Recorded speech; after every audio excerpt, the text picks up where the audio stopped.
everybody? Sorry, Rich here with another video. This is a kind of a response to Brian's Funhouse. I watched a video by him 2 days ago, I believe, and it's a white guy's favorite black artist.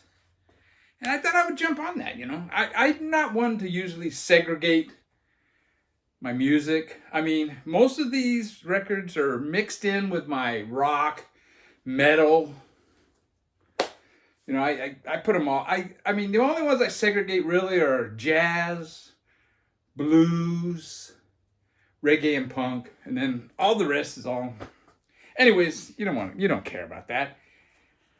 My number 20 favorite artist, Eazy-E. And this is for Black History Month. This is Eazy-E, Real Compton City G's. I don't have any albums by Eazy-E.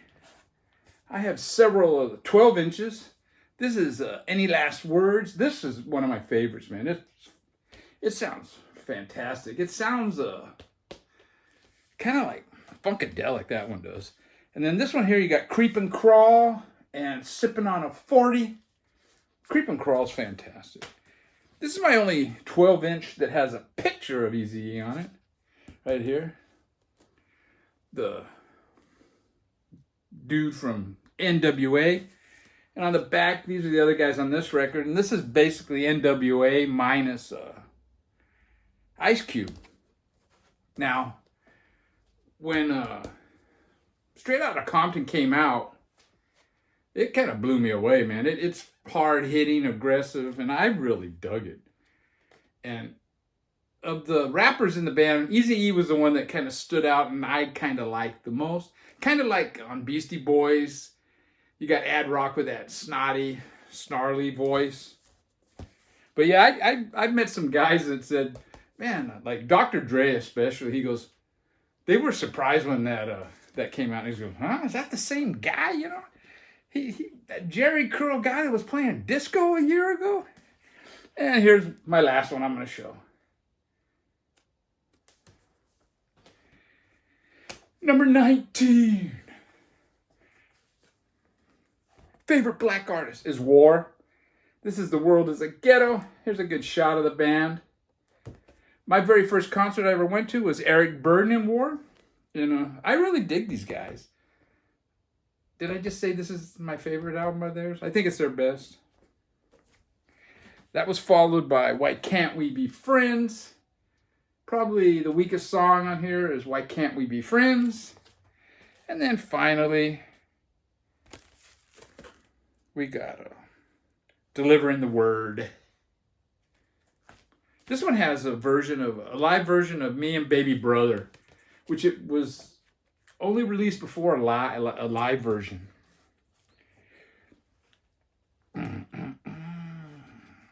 Is this number 18? Run DMC. Kings of Rock. Fantastic. Blazing guitars on this. I don't have their first album. This is their second. I'd like to get that first one. This is the one that blew up. Raising Hell.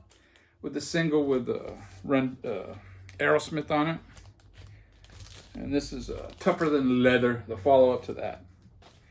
Number 17 is a artist that I think most people would have rated higher, closer to the top, like top 10 at least. And it's Aretha Franklin. This is the only album I own by her. I Never Loved a Man the Way I Love You. I love her late 60s, early 70s stuff. But the early 60s stuff, I think it's okay. I think when she went to Atlantic, she really blossomed. But by the mid-70s and 80s, she was like hooting and hollering way too much. Number 16 is George Clinton. This is Funkadelic's Greatest Hits. I only have a couple of Funkadelic albums on vinyl.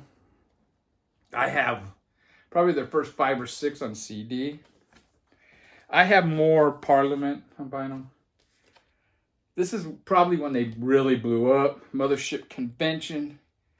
I mean, they played the LA Coliseum, man, where the Rams used to play, you know, and the Trojans still play football. Clones of, what is this? The clones of Dr. Funkenstein. Then you got this Funkin' Teleki versus the Placebo Syndrome. This one had a big hit, Flashlight and a Bop Gun. And finally, one more by them, Trombone Lockelation or whatever. Pretty cool picture on the back. Number 15 is another artist that I think a lot of people would have in their top 5 or 10. And it's Stevie Wonder. This is Talking Book. And again, the reason is his 60s stuff for me, the real early stuff, I'm not a fan of. As the 60s went on, he definitely got a lot better. And in fact, I like his late 60s stuff. But it's his early, mid-70s stuff that I really like. But there's only like 4, maybe 5 albums that I think are essential. You got Talking Book, and then you got Inner Visions. This is probably my favorite of his. And then you have a couple more after that I think are essential. Number 14 for me is Mr. Yellowman. I think this is probably his first album. I'm not Wikipedia, let's put it that way. But I think this is his first album. This is fantastic. It flows all the way through, man. It's like, this is a more of an 80s, 82, 80s reggae. Can't remember what they call this shit. House reggae, I don't know. Then you got this one here, man. It's got one of my favorite songs by him. Zong zing zing zing zing zing, or however you pronounce that. Just fantastic. And then you got this one where it's two giants clash. It's Yellowman and Josie Wales. Yellowman on one side, and side 2 is Josie Wales. But yeah, pretty cool cover that is, man. Number 13, wow, we're getting to the top 10 almost, is R.L. Burnside. Very gritty bluesman. Here's a picture of him. I think his first recordings are in the late 60s, early 70s.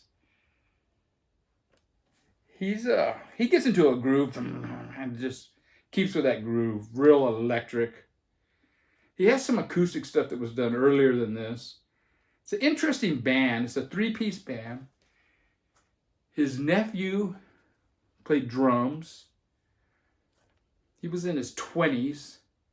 He had this white dude with him, Dennis or something like that. He was in his 40s. And R.L. Burnside was in his 60s, you know. That's a pretty interesting lineup. This one here is an Ass Pocket of Whiskey. This is, in the punk rock vinyl tag, they showed, one of the questions was, show a record that isn't punk, but it has a punk sound or attitude. And this is the one I showed. This is, man, it's, the distortion on some of the songs are just, I mean, they're not in just, the needle isn't in the red, it's in the purple, man. It's fantastic. Got this thing, Tojo Told Hitler. And then this is the first RL that I ever heard. And it's Come On In, and it's got some interesting, like, scratching on it. Kenny Brown is the white guitar player. Number 12, fantastic soul singer. It's Marvin Gaye in the Groove. This is the one that has, I Heard It Through the Grapevine on it. I believe there's a couple of different album covers for this. Maybe his top selling album, Let's Get It On, in the 70s. I mean, I know his 60s stuff sold well, but this, I think, may have sold more. But the one that came out after that, I think, is a better album, and it's Marvin Gaye, I Want You. Just fantastic. Number 11. Got a band, it's Love, and I'm going with Arthur Lee. He was the leader, the main songwriter, and he sang most of the songs. He didn't sing all. There was another dude in here, I think Brian, yeah. But yeah, I'm going with Arthur Lee. This is their first album. Just fantastic. This is a kind of a garage, more of a garage album. This is their third one, Forever Changes. This one definitely adventures more into a psychedelic vein. I kind of like the first one more than this, but this is a great album.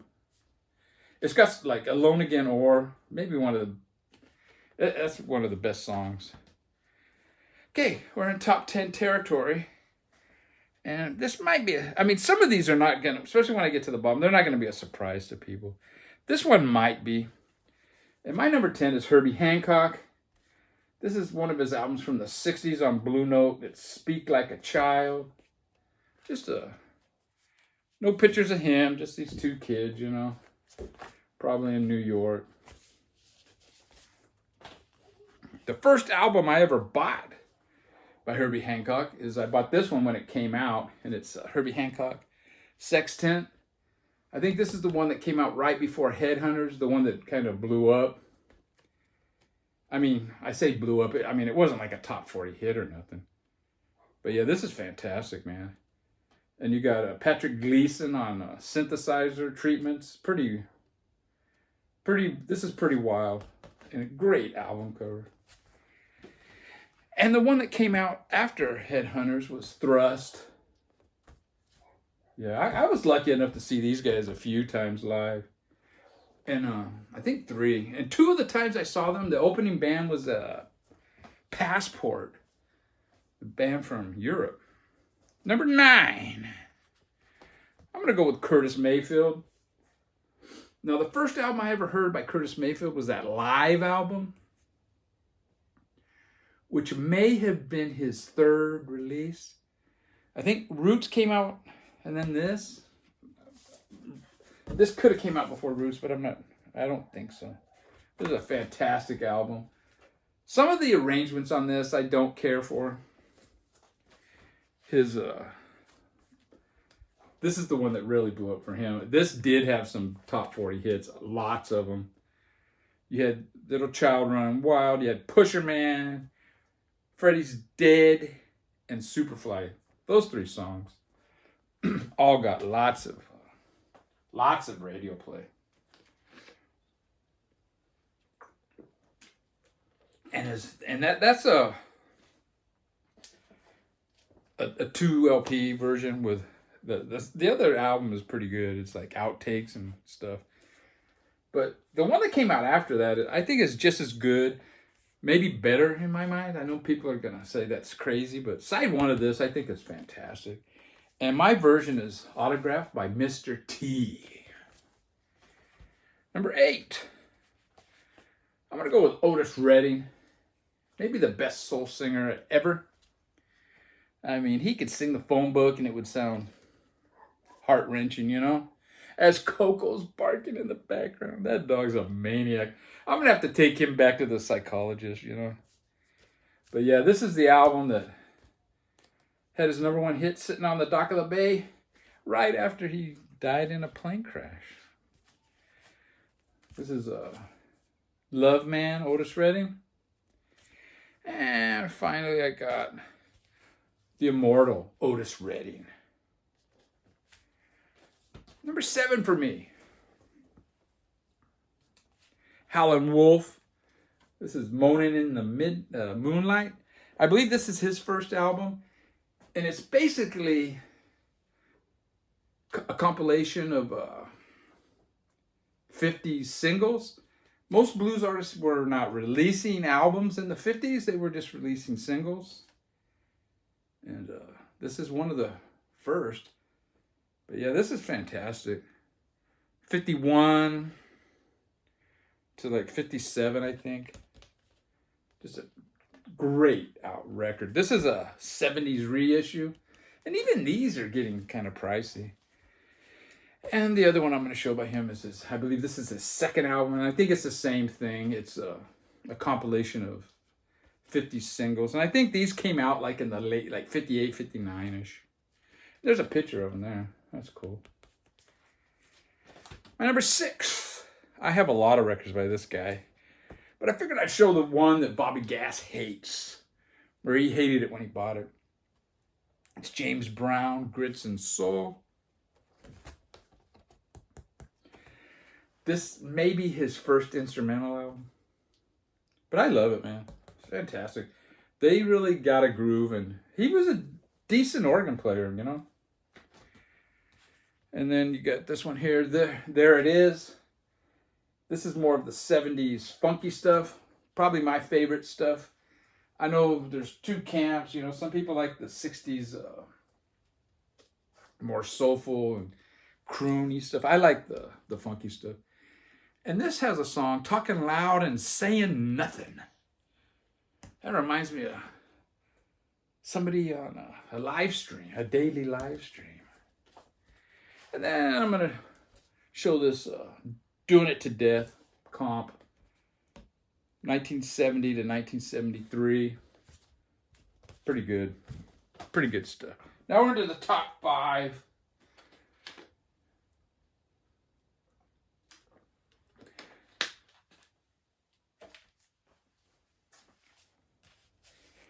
And I'm going with Bob Marley.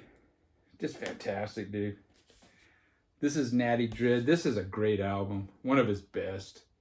Side 1 of this is basically a perfect side. And it has the famous song, No Woman, No Cry. But I like Lively Up Themselves, Rebel Music, Them Belly Full, Me Hungry. Just great stuff. Probably my favorite Bob Marley is Rastaman Vibrations. Rastaman Vibrations. This is the first Bob Marley I ever bought.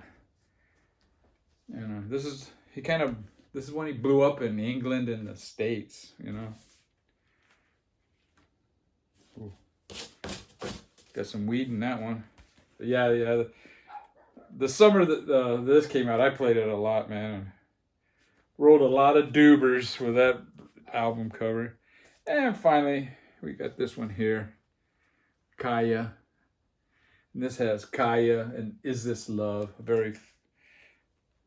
My wife, this is probably her favorite one, with This Is Love and She's Gone on it. And he's a great singer, man. He didn't just write good songs. He actually has a really good voice. Number 4. I'm going with Sly Stone or Sylvester Stewart. Right there's a good picture of him. And this is the Sly and the Family Stone Greatest Hits.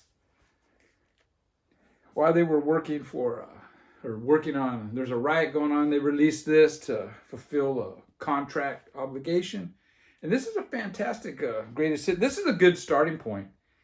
And it actually has a couple of songs that were not previously released on any of their albums. And one of them is Thank You for Letting Me Be Myself. I think one of his best songs. A great album. Stand. And there's a baby picture of Sly right there. And a great one from the 70s is Fresh. The song In Time. Check that song out, man. That is great. Top 3. My number 3 is Muddy Waters. And this is I think it's 61, Muddy Waters live at Newport.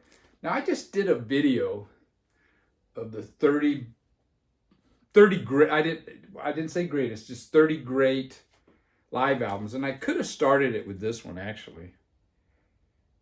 July 3rd, 1960. Just a fantastic album. This is a 70s reissue. One that's highly regarded by the audiophiles. It's folk singer. It sounds great, but I kind of like the electric stuff. And then I'm going to show one more. One of his 70s albums. It's not his best album, but I love all his shit. And that's a good picture of him in a hotel room, probably, you know. Number 2. is Jimi Hendrix, and this is the first album by the Jimi Hendrix Experience. Are You Experienced? I've talked about this album before, and I believe I showed this on the vinyl tag. You know, what's an album that kind of plays like a greatest hits? And I picked this one. I mean, you got Purple Haze, Manic Depression, Hey Joe, Lover Confusion, The Wind Cries Mary, Fire, Foxy Lady. Those are all songs that got played on the radio. They weren't all necessarily singles, and they were played as concerts, you know, throughout his short career. I'm going to show this one. What's this called? The Cry of Love. This is the first album that came out after he passed away. And it's got some very interesting art on it. It's a drawing made with pubic hairs. Very interesting. But yeah. Here's some pictures of him in Hawaii. And my final one I'm going to show about him is Jimi Hendrix, Rainbow Bridge. There was a movie that came out, Rainbow Bridge. And it says original picture soundtrack.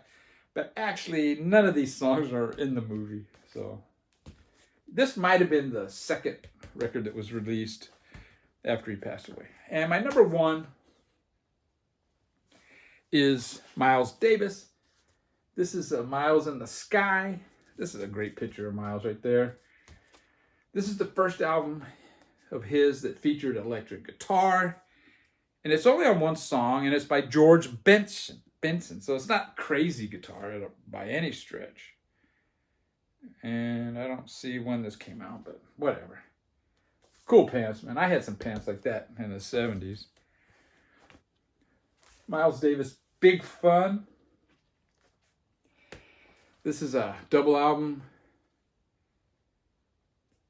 Each side is one song, and one of the songs is Go Ahead John, 28 minutes, 26 seconds, and it's John McLaughlin going crazy on the guitar. This is a fantastic album. And this is a white label promo. And the last record by Miles I'm showing is this one. It's Get Up With It. One of my favorites by him, actually. But I tribute to Jack Johnson, In a Silent Way, Bitches Brew. The late 60s, early to mid 70s, Miles was king. And that's what I was listening to back then a lot. You know, I kind of got tired of rock, with the exception of a couple like David Bowie and Elton John. Take care, everybody. I'm gonna go see what the hell Coco's barking at.